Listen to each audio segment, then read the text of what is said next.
बिस्मिल्लाहिर्रहमानिर्रहीम। Dear students, अस्सलाम वालेकुम।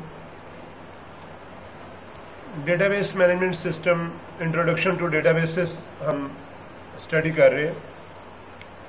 आज आपका जो लेक्चर है ये नॉर्मलाइजेशन के मुतालिक है। नॉर्मल से ये वर्ड निकला है नॉर्मलाइजेशन, यानी जब आप डेटाबेसेस क्रिएट करते हैं तो डेटाबेस क्रिएट करते वक्त डेटा को जो सा नॉर्मल करने के लिए प्रोसेस है, दैट इज़ कॉल्ड नॉर्मलाइजेशन। इसकी डिफरेंट स्टेजेस हैं। आमतौर से 3 नॉर्मल फॉर्म्स हम पढ़ते हैं। फर्स्ट वन को first normal form first NF, फिर second normal form second NF और third normal form third NF। और इसके थ्रू हम डेटा में जो प्रॉब्लम्स हैं, मैनुअल डेटा से कंप्यूटराइजेशन की तरफ जो प्रॉब्लम्स हैं, जो एरर्स हैं, जो अनोमलीज हैं या जो डिपेंडेंसी है डेटा की, उसको हम ख़त्म करते हैं। तो एग्जांपल्स की मदद से मैं आपको समझाने की कोशिश करता हूँ। Let's start. Data normalisation. Database normalisation is the process of removing redundant data from your tables to improve storage, efficiency, data integrity and scalability। Data normalisation का पर्पस क्या होता है कि ताकि स्टोरेज कैपेसिटी को जो सा वो एफिशिएंट किया जा सके, कम स्पेस पे आपका डेटा जो सा वो स्टोर हो। इसके अलावा डेटा इंटेग्रिटी के जो डेटा जो सा आपका वो उसकी इंटेग्रिटी बरकरार रहे, वो सही हालत में रहे, और स्केलेबिलिटी ताकि आप डेटा जो सा उसको मेजरमेंट कर सके, क्यूरी जो सी वो आपकी बेस्ट लगे। In the relational model, methods exist for quantifying how efficient a database is. These classifications are called normal forms। और जो डेटा नॉर्मलाइजेशन है ये रिलेशनल मॉडल्स में ही यूज़ होती है, और जो क्लासिफिकेशन है उसको हम नॉर्मल फॉर्म्स या NF का नाम देते हैं। NF normal forms. Normalization generally involves splitting existing tables into multiple ones, which must be rejoined or linked each time a query is issued। तो इसमें हम करते क्या है कि हम टेबल जो से हैं, जो डेटा हमारे पास है, उसको हम स्प्लिट कर लेते हैं। जैसे हम काम क्या करते हैं, मिसाल के तौर पर हमारे पास एक टेबल है और उसमें फॉर एग्जांपल मैं एक मिसाल देने लगा हूँ कि उसमें हमारे पास 5 कॉलम है, C1 है, C2 है, C3 है, जिन्हें हम एट्रीब्यूट्स भी कहते हैं, C4 है, C5 एंड C6। ये हमारे पास कॉलम्स हैं और यहाँ पे हमारे पास रोज हैं और डेटा हमारे पास मौजूद है। अब डेटा में डिफरेंट अनोमलीज हो सकती हैं, जैसे डेटा डुप्लीकेट हो सकता है, आगे जाके मैं आपको बताता हूँ। तो नॉर्मलाइजेशन में हम क्या करते हैं कि हम इस टेबल के इसकी पार्टीशनिंग कर लेते हैं। मिसाल के तौर पर हम इतने कॉलम्स सेपरेट कर लेते हैं, ये और ये वाले कॉलम्स हम सेपरेट कर लेते हैं। ये टेबल हमारा 1 हो जाएगा और ये टेबल 2 हो जाएगा, और ये सेपरेटली डेटा हमारा स्टोर होगा। यानी डेटा सेम है लेकिन हम उसको सेपरेटली स्टोर करेंगे और बाद में हम इसको ज्वाइंस की मदद से कनेक्ट कर लेंगे। यानी जब हमने जैसे लास्ट आपने SQL पढ़ा तो हम कह सकते हैं सिलेक्ट C1 व C2 व C3 व C4 व C5। फॉर एग्जांपल आप देखिए कुछ कॉलम फर्स्ट टेबल के हैं, ये वाले 3, और कुछ सेकंड टेबल के हैं। और यहाँ हम कह सकते हैं फ्रॉम, और साथ में आप बता दें T1, T2। और यानी दोनों टेबल से आप डेटा जो सा वो इकट्ठा जो सा सिलेक्ट करेंगे। पहले आपके पास एक टेबल था, नॉर्मलाइजेशन में आप इसको डेटा को स्प्लिट करेंगे। स्प्लिट इसको आप कर लेंगे स्प्लिट, यानी तोड़ लेंगे, उसके पीसेस बना लेंगे। T1 T2 बना लिया, उसके बाद हम इसको ज्वाइन करेंगे किसी ज्वाइन कंडीशन पे, और जहाँ पे हम वेयर क्लास लगा देंगे। For example T1 dot primary की is equal to T2 dot primary की, यानी ये हम यहाँ पे एक ज्वाइन लगा के इसको इकट्ठा कर लेंगे। तो दिस इज कॉल्ड नॉर्मलाइजेशन। जैसे मिसाल के तौर पर आपके पास अब टेबल 1 है, इसकी एग्जांपल लें। इसमें आपके पास टाइटल नाम का एक कॉलम है, फिर आपके पास ऑथर 1 है, फिर आपके पास ऑथर 2 है, फिर आपके पास ISBN का एक कॉलम है, और इसी तरीके से आपके पास सब्जेक्ट का एक कॉलम है, और फिर आपके पास पेजेस का एक कॉलम है और पब्लिशर का एक कॉलम है। ये लाइब्रेरी का एक टेबल है जिसमें डिफरेंट बुक्स जो सी वो स्टोर की गई हैं। जैसे बुक का टाइटल है डेटाबेस सिस्टम्स कंसेप्ट, ऑथर है इब्राहिम सिलबर्स्टेट, ऑथर 2 है उसका हेनरी एफ कॉर, और ISBN नंबर उसका लगा हुआ है 0072958863। सब्जेक्ट MySQL कोमा कंप्यूटर्स, यानी इसमें 2 सब्जेक्ट्स हैं। अब इसके 2 ही ऑथर हैं और 2 ही सब्जेक्ट्स हैं, और 1168 इसके पेजेस हैं, और मैकग्रा हिल इसके पब्लिशर है। इसी तरीके से ऑपरेटिंग सिस्टम कंसेप्ट सेम बंदा, सेम दूसरा राइटर, सेकंड, दोनों ऑथर जो उनसे वो सेम है, लेकिन ISBN डिफरेंट है क्योंकि ये डेटाबेस सिस्टम कंसेप्ट है, ये ऑपरेटिंग सिस्टम कंसेप्ट है।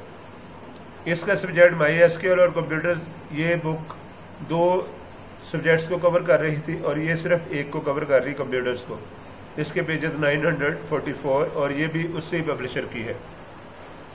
अब आप अगर इस टेबल को देखें तो इसमें कुछ प्रॉब्लम्स हैं। जैसे फॉर एग्जांपल अगर मैं MySQL सब्जेक्ट देखना चाहूँ तो ये दोनों ऑथर फिर भी मेरे पास आएंगे, अगर मैं कंप्यूटर देखना चाहूँ तो ये दोनों ऑथर फिर भी मेरे पास आएंगे। तो अब देखें प्रॉब्लम 1 क्या है, the table is not very efficient with storage. क्यों? क्योंकि इसमें देखें यहाँ भी इब्राहिम सेलबर है, यहाँ भी इब्राहिम का नाम है, यहाँ भी हेनरी है, यहाँ भी हेनरी है, यहाँ भी कंप्यूटर्स है, यहाँ भी कंप्यूटर्स है। तो ये स्पेस आपकी ज़ाया हो रही है कि यहाँ भी सेम ऑथर है, ये सेम ऑथर है, फिर ये रिपीट हो रहा है ऑथर, और ये कंप्यूटर, और ये भी कंप्यूटर, और ये भी मैकग्रा हिल, और ये भी मैकग्रा हिल, ये भी रिपीट हो रहा है। सेकंड इसमें प्रॉब्लम क्या है, this design does not protect data integrity. अब अगर बात करेंगे MySQL बुक किसकी है और कंप्यूटर्स किसकी है, तो इब्राहिम ने MySQL लिखी है या कंप्यूटर, तो ये यहाँ से पता नहीं चल रहा। तो दोनों लिखी हैं, तो फिर ये वाली कंप्यूटर किसने लिखी है, ये में भी कोई और राइटर हो, तो ये प्रॉब्लम आएगी। इसके अलावा the third, the table does not scale well, और स्केलिंग तो इसकी बिल्कुल नहीं है टेबल की। अगर आप देखें फॉर एग्जांपल, तो ये जैसे मैंने कहा कि MySQL को अगर आप सर्च करें तो फिर भी यही डाटा आना है, कंप्यूटर को सर्च करें तो फिर यही डाटा आना। तो फर्स्ट नॉर्मल फॉर्म क्या कहती है, in our table 1 we have 2 violation of first normal form. इस टेबल को आप सामने रखें। अब इसमें 2 वायलेशन हैं, कौन कौन सी है। First we have more than 1 author field, यानी हमारे पास यहाँ ऑथर 1 और ऑथर 2 है। जो फर्स्ट NF है वो कहती है कि ऑथर के लिए एक ही फील्ड होनी चाहिए, डुप्लीकेट डेटा नहीं होना चाहिए। Second, our subject field contains more than 1 piece of information. तो ये वाली एक तो ऑथर की 2 फील्ड्स हैं, ये फर्स्ट नॉर्मल फॉर्म की खिलाफ वर्जी है। और सेकंड, इस वाले सेल में MySQL और कंप्यूटर 2 बुक्स का जिक्र है जो कि normal form, first normal form की खिलाफ वर्जी है। तो अगर आप फर्स्ट नॉर्मल फॉर्म में इस टेबल को ऐसे कर लें, यानी ऑथर में आपने किया database systems, Ibrahim Henry F को सेपरेट कर दिया, और MySQL कंप्यूटर्स और कंप्यूटर्स इसको सेपरेट कर दिया। तो अब देखिए ऑथर का एक आपके पास कॉलम आ गया, जबकि पहले आपके पास ये 2 कॉलम थे। इसी तरीके से सब्जेक्ट के हर सेल में अब सिर्फ एक बुक का जिक्र है, जो कि पहले अगर आप देखें तो यहाँ पे 2 बुक्स का जिक्र था। तो इस तरीके से हमने फर्स्ट नॉर्मल फॉर्म में 2 अनोमलीज जो सी हैं, 2 प्रॉब्लम्स डेटा की वो रिमूव कर दी। Number 1, no we have only 1 author field, and secondary there is no field containing more than 1 subject. आप देख सकते हैं कि ऑथर की सिर्फ एक फील्ड है, और यहाँ पे सब्जेक्ट्स में कहीं भी 2 सब्जेक्ट्स नहीं है, एक सब्जेक्ट का जिक्र है। और ये हमारे पास फर्स्ट नॉर्मल फॉर्म टेबल है। अब यहाँ एक पॉइंट आप जो सा वो अंडर कंसिडरेशन करें, वो पॉइंट क्या है कि इस तरीके से हुआ ये कि पहले हमारा ये टेबल सिर्फ 2 रोज पे मुश्तमिल था, row number 1 and row number 2। अब ये हमारा टेबल 4 रोज पे मुश्तमिल है, रो 1, रो 2, रो 3 एंड रो नंबर 4। कॉलम्स उतने ही हैं, और अब अगर हम प्रॉब्लम 1 की बात करेंगे, efficient from storage view point, तो ये वाला ज़्यादा एफिशिएंट था और ये वाला कम एफिशिएंट है क्योंकि इसमें ज़्यादा डेटा हो गया। तो इसकी रीज़न ये है कि अब हम जाएंगे फिर सेकंड नॉर्मल फॉर्म की तरफ। We have 2 rows for a single book, additionally we would be violating this second normal form. और अगर हमारे पास एक ही बुक के लिए 2 रोज है तो ये हम सेकंड नॉर्मल फॉर्म की वायलेशन कर रहे हैं। यानी फर्स्ट नॉर्मल फॉर्म को जब हमने रिमूव किया, फर्स्ट नॉर्मल फॉर्म की तरफ आए और प्रॉब्लम्स को रिमूव किया, तो सेकंड नॉर्मल फॉर्म को हमने वायलेट कर दिया। तो अब देखिए हमारे पास यहाँ कंप्यूटर्स के लिए ये रो भी है, कंप्यूटर्स के लिए ये रो भी है, कंप्यूटर्स के लिए ये रो भी है। इसी तरह डेटाबेस सिस्टम कंसेप्ट की ये रो भी है, डेटाबेस सिस्टम कंसेप्ट की ये रो भी है। तो ये हम वायलेट करते हैं सेकंड नॉर्मल फॉर्म को। A better solution to our problem would be to separate the data into separate tables, an author table and a subject table to store our information, removing that information from the book table. तो अगर हम इस table को ऐसे कर दें तो कैसा देखें, सिलेक्ट हमारे पास subject table, select author table और सिलेक्ट हमारे पास होगा बुक टेबल। 3 टेबल को हम अब सिलेक्ट करेंगे।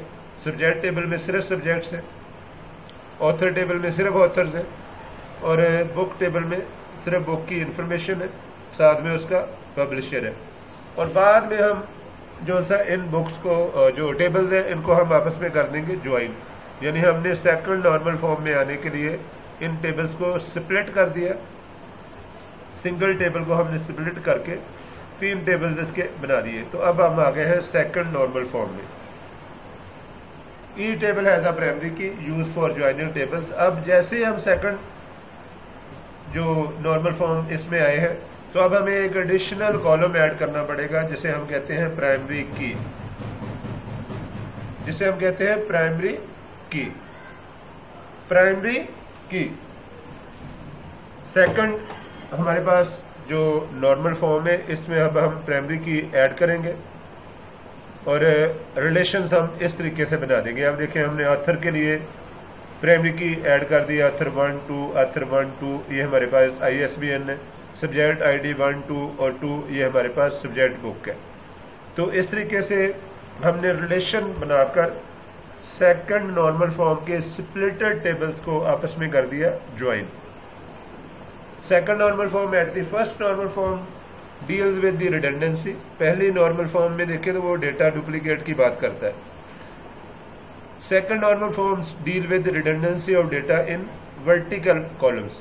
यानी पहले वाले में हॉरिजॉन्टल डेटा डुप्लीकेशन की बात थी और इस सेकंड फॉर्म में वर्टिकल डेटा डुप्लीकेशन को हमने रिमूव किया। Redundancy mean duplication. As stated earlier, the normal forms are progressive, so to achieve second normal form, the table must already be in first normal form. यानी अगर आपने second normal form में जाना है तो आपका टेबल फर्स्ट नॉर्मल फॉर्म में होना जरूरी है। The book table will be used for the second normal form. और अब आप देखिए सेकंड नॉर्मल फॉर्म में हमारे पास यहाँ पे पब्लिशर का टेबल है और यहाँ पे बुक टेबल है और साथ में आपको पता है कि हम यहाँ पे ऑथर्स का टेबल भी हमारे पास मौजूद है। तो अब सेकंड नॉर्मल फॉर्म भी है 1 to many रिलेशनशिप। अब यानी हमारे पास एक पब्लिशर कई बुक्स जो सी वो पब्लिश कर सकता है। तो हमारे पास जो रिलेशनशिप्स की टाइप्स है, टाइप्स ऑफ रिलेशनशिप्स अगर हम देखें,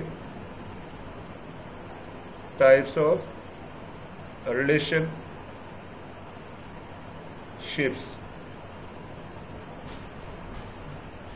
फर्स्ट हमारे पास टाइप है 1 to 1। जैसे एक ट्यूटर एक स्टूडेंट या एक डॉक्टर एक पेशेंट। सेकंड टाइप हमारे पास है 1 to many, जैसे एक टीचर बहुत से स्टूडेंट्स या एक डॉक्टर बहुत से पेशेंट्स। थर्ड टाइप हमारे पास एग्जाम्पल है, थर्ड नॉर्मल टाइप हमारे पास है मैनी टू मैनी, जैसे बहुत से टीचर बहुत से स्टूडेंट या बहुत से डॉक्टर बहुत से पेशेंट्स। एक फोर्थ टाइप हमारे पास होती है रिकर्सिव। यानी वही टीचर वही स्टूडेंट। जैसे बाज़ दफ़ा ये होता है कि स्टूडेंट टीचर बन जाता है, टीचर स्टूडेंट बन के बैठ के उसको सुनता है, और इस तरह हमारे पास एक टाइप ये भी पॉसिबल है कि नॉन रिलेशनशिप मौजूद हो। तो ये 5 टाइप्स है रिलेशनशिप की, 1 to 1, 1 to many, many to many, recursive and none. तो इनको आपने जहन में रखना। और यहाँ हम देखें अगर के हमें जो हमारे पास रिलेशनशिप बना है वो है 1 to many, यानी एक जो पब्लिशर है वो बहुत सारी बुक्स जो सी वो पब्लिश कर सकता है। The other requirement for second normal form is that you cannot have any data in table with the composite key that does not relate to all portion of the primary key। तो यहाँ देखिए composite key कैसी होती है, मैं आपको थोड़ा सा बताने की कोशिश करूँ। जैसे फॉर एग्जांपल यहाँ ISBN है, ये रिपीट नहीं हो रहा, तो ये प्राइमरी की का नाम हम इसको दे सकते हैं। और अगर ISBN रिपीट हो रहा हो तो हम ISBN और फॉर एग्जांपल टाइटल को इकट्ठा करके एक की बना देंगे, उसको कहेंगे कंपोजिट की। दोबारा सुने, अगर सिंगल कॉलम हो जो रिपीट नहीं हो रहा, उसमें डुप्लीकेट डेटा नहीं है, तो वो प्राइमरी की हो सकता है। और अगर सिंगल कॉलम ऐसा कोई भी ना हो, सारे के सारे डुप्लीकेट हो रहे हो, तो हम किसी और कॉलम को साथ मिलाकर 2 कॉलम का मजमूआ बना सकते हैं, लेकिन उसको प्राइमरी की नहीं कहेंगे, उसको हम कंपोजिट की कहेंगे। थर्ड नॉर्मल फॉर्म, क्योंकि ये प्रोग्रेसिव फॉर्म है, फर्स्ट आपके पास होगी, सेकंड में जाने के लिए फर्स्ट में होना जरूरी है, और थर्ड में जाने के लिए सेकंड नॉर्मल फॉर्म का होना जरूरी है। तो पहले आप डेटा को फर्स्ट नॉर्मल फॉर्म में जो सा वो कन्वर्ट करेंगे, फर्स्ट NF, फिर इससे आप जाएंगे सेकंड NF में, और इसके बाद आप जाएंगे थर्ड NF में। तो ये चीज़ ध्यान में रखेंगे, फर्स्ट से डायरेक्ट आप थर्ड पे नहीं जा सकते, पहले आपको सेकंड में आना पड़ेगा, सेकंड नॉर्मल फॉर्म, फिर आपको थर्ड नॉर्मल फॉर्म की तरफ आप जाएंगे। Third normal form 3NF requires that there are no functional dependencies of non-key attributes on something other than the candidate key. A table is in third normal form if all of the non-primary key attributes are mutually independent. There should not be transitive dependencies. और उसी table को अगर हम देखें, जैसे इस table की example लें, वायलेटिंग थर्ड नॉर्मल फॉर्म, जैसे यहाँ पे एम्प्लॉय नंबर है 000290, 000320 और 000310, ये तो कोई डुप्लीकेट नहीं। फर्स्ट नेम जॉन है, रामलाल है और मॉड है, और लास्ट नेम पार्कर है, मेहता है और स्ट्रेट है। वर्क डिपार्टमेंट E11 है, E21 है और E11 है। डिपार्टमेंट ऑपरेशन है, सॉफ्टवेयर सपोर्ट है और ऑपरेशन है।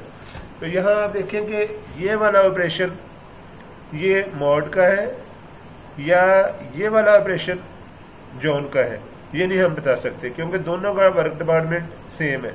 तो इसलिए ये सेकंड नॉर्मल फॉर्म की वायलेशन है, और हम थर्ड नॉर्मल फॉर्म में तब जा सकते हैं जब ये ऑपरेशन डिपार्टमेंट यहाँ रिपीट ना हो रहा हो। ये देखें, ये जो रिपीट हो रहा है इसको हमने यहाँ से ख़त्म करना है, और इस टेबल को हम इस तरीके से डील करें तो ये थर्ड नॉर्मल फॉर्म बन जाएगी कि हमने ऑपरेशन जो वर्क डिपार्टमेंट E11 है उसको सेपरेट कर दिया। अब ये जो ऑपरेशन और ऑपरेशन रिपीट हो रहा था, अब ये यहाँ पे रिपीट नहीं हो रहा, बल्कि ऑपरेशन वन टाइम है। तो ये हमने थर्ड नॉर्मल फॉर्म जो सी वो यहाँ पे गेन कर ली। तो इसकी रिवीजन आप करें, इस लेक्चर को बार बार देखें, इंशाल्लाह समझ आएगी। थैंक यू ऑल, अल्लाह हाफिज़।